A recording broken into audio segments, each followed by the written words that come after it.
Eh bien, comme nous l'avons annoncé, notre invité, il est là et son nom, c'est Daniel Brodeur. Je le vois de temps en temps. Bonjour, Daniel. Bonjour. Ça me fait plaisir de vous accueillir, de t'accueillir. Je vais te dire tu, tiens, parce qu'on se dit tu déjà depuis un certain temps. Et puis, de t'accueillir ici à l'émission Toute la Bible en parle. Alors, je sais que tu travailles comme homme d'entrepôt, puis je voulais juste savoir ce que c'est. Ça veut dire quoi au juste, là, homme C'est d'entrepôt? pour une boulangerie, là. Oui. Et puis nous autres, on reçoit des vannes de pain qui viennent de Montréal ou Québec. Et puis on fait des commandes pour les livreurs, ceux qui vont les porter dans les magasins le matin.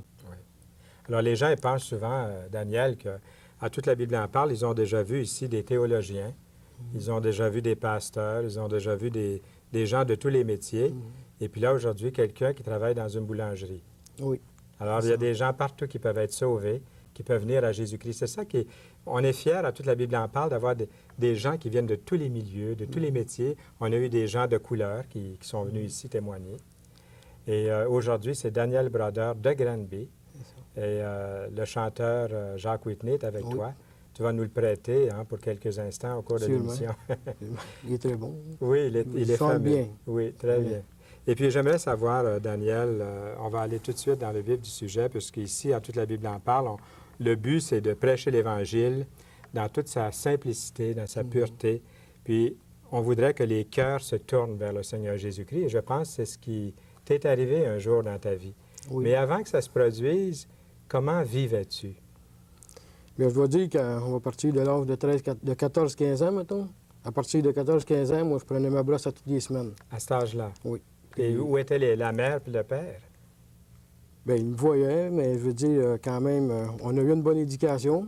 Mais nous autres, les enfants, disons que ils m'ont laissé aller un peu là, dans ça. Je veux dire, ma mère m'avait surtout averti. Elle dit, si tu continues de même, elle dit, plus tard, tu ne pourras pas faire comme les autres. Puis on peut dire que c'est un peu ce qui est arrivé aussi. Au début, peut-être, c'était en cachette aussi. Ça commence pas toujours...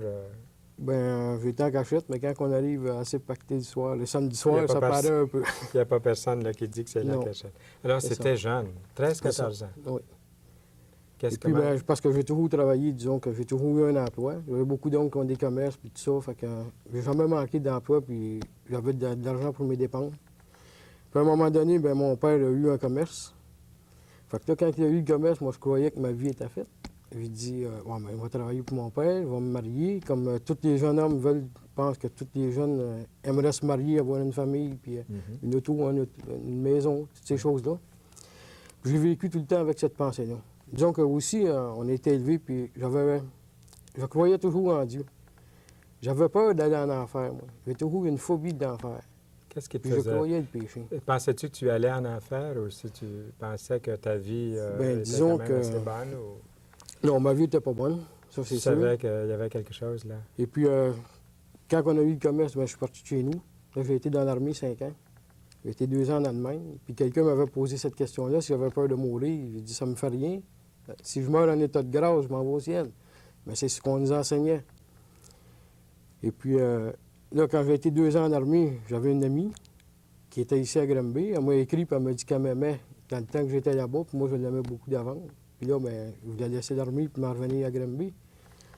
Puis là, j'avais demandé de revenir à Granby à l'armée. Fait qu'à un moment donné, j'avais un avion pour revenir, tout. Puis quand le temps est arrivé de venir, ils m'ont dit, on m'a fait venir au bureau, au commandement. Puis ils m'ont dit qu'il y avait un homme, que sa femme était bien malade au Canada, puis ils ont demandé si je voulais lui laisser ma place, puis il m'aurait trouvé un autre avion. J'ai jamais eu l'autre avion. Ça a duré combien de temps, Daniel? Dans l'armée, j'ai été 2 ans. Mais avant que tu viennes ici, ça a été encore un bon délai. Avant que je vienne au Canada, que je revienne, c'est ça, 2 ans. J'ai parti 2 ans en Allemagne. Oui. Puis là, j'ai rencontré celle que j'aimais. C'est sûr que j'ai toujours vécu avec elle dans mes pensées, là.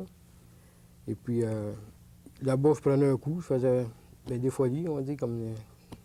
Mais je ne voulais pas... La bière était trop bonne en Allemagne. C'est ça, la bière était trop forte aussi. Trop forte aussi, hein? Très forte. Oui. Et puis là, bien, quand je suis arrivé, ça n'a pas marché. Hein, vu que je buvais, puis là, je voulais arrêter de boire, je voulais arrêter de fumer. Je me sentais bien dégueulasse dans un sens. Puis, il y a bien de choses qui n'arrivaient pas. Puis on dirait que je me suis ouvert les yeux à la vie. J'ai pris connaissance des divorces, la drogue, ces choses-là. Disons qu'avant ça ne me passait pas dans la tête. Tu étais un petit peu plus âgé aussi. Oui, j'avais 19 ans à cet âge-là, 19-20 ans. Puis après ça, ben là, j'ai découragé de la vie un peu, là. Puis là, je me demandais, je me suis même tourné à un moment donné, j'ai dit à Dieu, comment tu veux que je vive dans un monde comme ça? Parce que je savais plus quoi faire. Mettons, j'aurais voulu une autre fille, un autre don, mais je savais plus comment la trouver. Je savais plus quoi faire, franchement. J'ai dit à Dieu, comment tu veux que je vive dans un monde comme ça? Puis là, j'ai continué à vivre, puis je me posais, vu que j'ai fait une dépression, tout ça, là, je me posais la question, qu'est-ce que je suis capable de faire? La dépression est venue suite à ces Bon, 2 toutes ces ans-là. choses-là, oui. Pendant que tu étais là-bas? Non. Et ici, Une fois quand je suis rendu ici. revenu, là, ça a commencé, ça a duré 2 ans comme ça. Puis ta copine ici, là, est-ce que ça fonctionnait toujours? Tu la Non. voyais encore? Non. Mais là, ça a toffé 1 an à peu près. C'est pour ça que tout ça ensemble t'a amené au découragement. C'est ça. Et puis, on pourrait en parler longtemps de ces choses-là, là, mais parce que je voulais aller. voulais C'est ça dire- qui est important. Ça, c'était comme la préparation à la rencontre que tu as eue avec Dieu, avec sa parole. Sûrement. Est-ce que ça t'a préparé à ça? Oui. Bien, quand j'étais découragé, là, je ne savais plus quoi faire. Ensuite d'une dépression, on vient qu'on. Pour moi, c'est ça. Je me posais, qu'est-ce que je suis capable de faire? Bon, je suis capable de travailler. J'avais toujours travaillé toute ma vie. Fait que là, j'ai commencé à travailler. Il y a été un temps que j'ai eu 3 jobs en même temps. J'en finissais une. Je dormais 3-4 heures par soir. Et puis, là, ben, je Qu'est-ce suis qui est bien arrivé? nerveux, très nerveux. Puis qu'est-ce qui est arrivé pour que Dieu vienne te chercher dans ce pétrin, dans ce marasme? OK, bien là, mes parents se sont convertis. Dans la famille chez nous, ils se sont tous convertis. Quand tu dis converti, ça veut dire qu'ils se sont tournés vers Ils Dieu. se sont tournés vers Dieu, c'est ça. On a C'est pas une reconnu qu'on religion était... ou une secte, là. Non, On parle d'une personne ici, hein, Oui. c'est c'est Jésus-Christ. ça. Puis là, tout le monde a reconnu, premièrement, qu'il faut faire, c'est qu'on est des pécheurs, qu'on est perdus, parce que Jésus dit qu'il est venu chercher ceux qui étaient perdus. Non ceux qui se pensent corrects ou qui se pensent bons, mais ceux qui avouent qu'ils sont perdus et qui ont besoin d'un sauveur. Donc, les autres ils se sont convertis avant moi. Ils m'en parlaient. Mais c'était comme s'ils parlaient un mur. Pour moi, là, je dis qu'ils m'en ont jamais parlé. La seule chose que je me souviens, c'est qu'ils me disaient de regarder ma soeur, qu'elle, regarde que ça a changé. Bien, moi, ça me faisait rien. Mais je croyais déjà en Dieu, puis je savais à Dieu, puis disons que je pouvais pas en faire plus pour être sauvé. Parce que je disais, je m'avais le maximum, je ne voulais pas faire mal, on ne veut pas faire de mal, tout. Mais c'est en nous autres qu'on le fait le mal. Donc, à un moment donné, j'ai été chez un de mes cousins qui, lui aussi, était converti. Il y avait une réunion de chrétiens. Je suis allé là, puis le pasteur de l'église, ou l'ancien de l'église, il était là. Il est venu me voir, puis il m'a parlé de Jésus. Et là, je lui ai dit, écoute, je le connais, Dieu.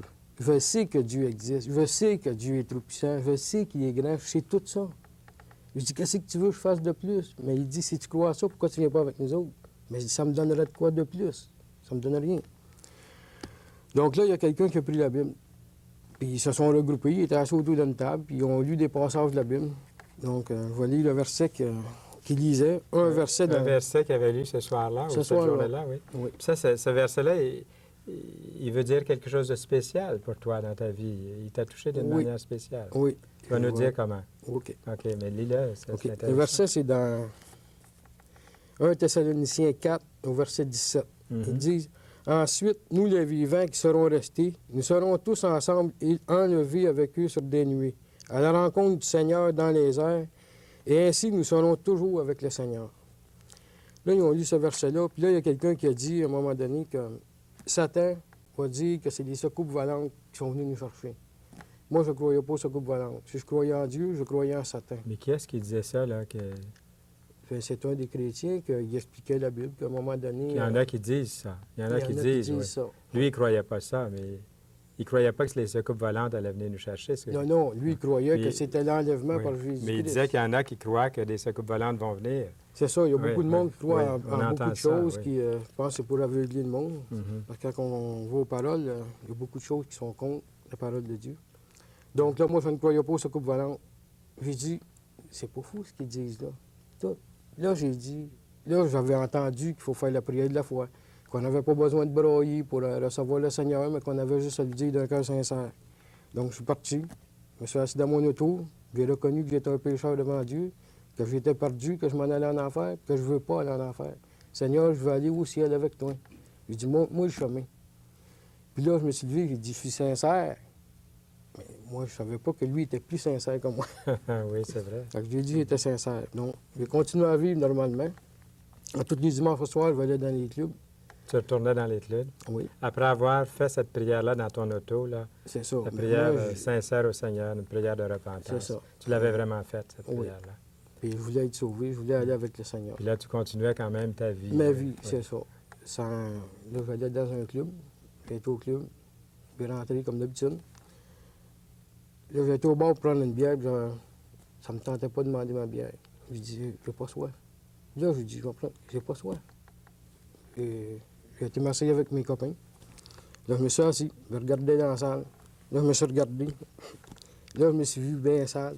J'étais, comment dire, sale. Faut dire le Je m'aimais pas. changement hein, qui peut arriver. C'est ça. Mais là, je ne savais pas que c'est le Seigneur qui travaille. Fait que là, je dis, je sais pas ma place, ici, je m'en vais. J'ai parti. Puis après ça, durant la semaine, mais entre les ventes de pain, je me couchais toujours dans mon auto parce que, vu que j'étais tout seul là, dans le temps, entre les ventes de pain, j'avais le temps de me reposer. Je me couchais dans mon auto, puis je priais au Seigneur, je parlais à Dieu. Puis là, ben moi, je sais que tout le monde, c'est pas ça. Il y en a qui vont croire juste par la parole, simplement. Parce que c'est par la foi qu'on vient à Dieu et non par les sentiments ou les choses qu'on reçoit. Mais moi, j'ai senti une main qui m'a donné comme un massage au cœur. Il dit, là, c'est toi, Seigneur. J'ai dit, je le sais. Fait que là, je connaissais des chrétiens. Fait que j'ai été à l'assemblée, puis j'ai commencé à me tenir avec eux. Et puis là, ben, j'ai appris que toutes ces choses, que Jésus était venu mourir pour nous, pour nos péchés. Que c'était pas par nos œuvres, c'est pas nous autres. Je ne peux pas gagner mon ciel. Mais Dieu a tout accompli. Et puis je me souviens que j'avais dit à Dieu, à un moment donné, je sentais que j'étais perdu. J'ai dit, écoute, moi, je veux mourir comme un chien. Je veux pas aller en enfer. Mais là, je disais que je connaissais Dieu. Je savais que Dieu existait, mais je ne le connaissais pas. Parce que je savais pas que ce Dieu-là avait donné son Fils pour me sauver. Que lui, plus que tout au monde, il voulait que moi, je sois avec lui dans le ciel. La seule chose que j'avais à faire, c'est de me tourner vers Dieu. De reconnaître que je suis un pécheur, la repentance, c'est de se détourner de nos péchés. Et puis, d'aller vers Dieu, de se confier en Dieu, c'est la foi. D'avoir la foi que tout ce que Jésus-Christ a fait, c'est pour moi, puis que tout est accompli à la perfection. Maintenant, si je peux le connaître, c'est en prenant la Bible, qu'il nous parle, il nous montre toutes les promesses que Jésus nous a faites et que Dieu l'a donné pour que je sois sauvé. Jésus est venu dans le monde, non pas pour juger le monde, mais pour que le monde soit sauvé par lui. Puis il nous dit, il y a beaucoup de monde qui parle de Dieu, qui connaissent Dieu, mais ils ne le connaissent pas. Ils ne savent pas que ce Dieu-là nous voit. Il attend juste qu'on lui demande de venir, de nous montrer le chemin. Parce que c'est un Dieu vivant. C'est pas un Dieu, c'est pas un mythe, c'est une vérité. Puis il a fait quelque chose pour chacun de nous autres. Il nous a donné son Fils bien-aimé, qu'aucun père ou aucune mère n'a pas le donné, son Fils pour que quelqu'un soit sauvé. Mais Dieu nous a aimés à tel point qu'il nous a donné. Puis la Bible nous dit que celui qui honore le Fils honore le Père. Celui qui n'honore pas le Fils n'honore pas le Père. Donc on ne peut pas aller à Dieu directement. Il faut passer par Jésus-Christ. Il y a un seul chemin pour aller à Dieu. Jésus dit, je suis le chemin, la vérité et la vie. Nul ne vient au Père que par moi. Il n'y a pas d'autre moyen. Quand même qu'on serait très bon, qu'on aurait une bonne vie. J'aurais pu avoir réussi ma vie comme beaucoup que j'ai vu qui ont réussi. Ils sont riches, ils ont une femme, des enfants, une bonne famille, tout. On va dire qu'on ne fait pas de mal. On ne fait pas de mal envers les hommes, mais envers Dieu, on fait mal. Parce que je me souviens que quand on faisait des péchés, quand on était petit, ça fait de la peine au petit Jésus. On a dit ça, oui. C'est ça. Mais aujourd'hui, on peut dire au monde que ça fait de la peine à Dieu que vous ne recevez pas son Fils qu'il vous a donné. Toi, tu n'as jamais regretté ta vie d'autrefois comme ça? Ta vie Oui. Tu n'as jamais regretté ta vie d'avant ta conversion? Mais sûr que je regrettais, il y a des choses que j'ai regrettées. Ah, tu regrettes dans le sens que... Je regrette mes péchés, le Oui. mal que j'ai pu faire. Puis Mais- même si on veut faire bien, j'ai su que j'étais mal. J'étais vraiment même méchant, très méchant parce que... Oui, mais aujourd'hui, tu te sais pardonner. Oui. Tu te sais guéri. Ah oui, à 100 Puis tu ne changerais pas avec ta vie passée, Non, la vie présente. non, je ne donnerais rien. On Si peut pas si tu retournais en Allemagne, Je évangéliserais seulement. ce Ça serait serait... pour évangéliser. Oui. C'est vrai, hein? Quel changement dans ta vie. C'est ça. Et puis, qu'est-ce que tu souhaiterais voir le plus là, pour toi, ta famille, puis ceux Bien. tes amis qui te regardent en ce moment, qui Mais- t'entendent?